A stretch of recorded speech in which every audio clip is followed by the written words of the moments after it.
Finance ministers and central bank governors were treated to a tango show during the G20 meeting, but few here are dancing in step to the same tune. The family picture may have been all smiles, but the G20 called on the need for greater dialogue over trade in the face of growing conflicts.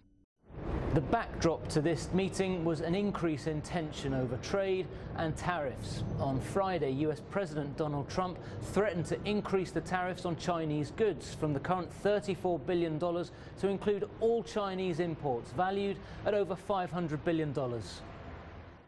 At a side meeting of the biggest developing economies, the BRICS nations, China, Brazil, Russia, India and South Africa, agreed to fight against trade protectionism together.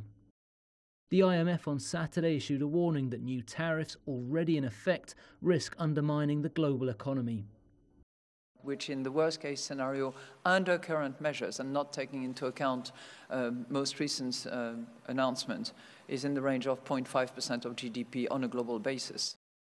US Treasury Secretary Steven Mnuchin said the United States is looking for what it calls fair and reciprocal trade and denied the trade war is harming the US economy.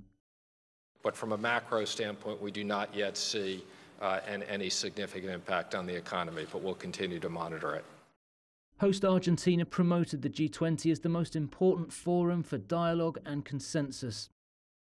But outside there were protests over the country's recently signed $50 billion loan from the IMF. And with confirmation that Donald Trump will be in Buenos Aires for the Leaders' Summit, there could be more protests to come. Joel Richards, CGTN, Buenos Aires.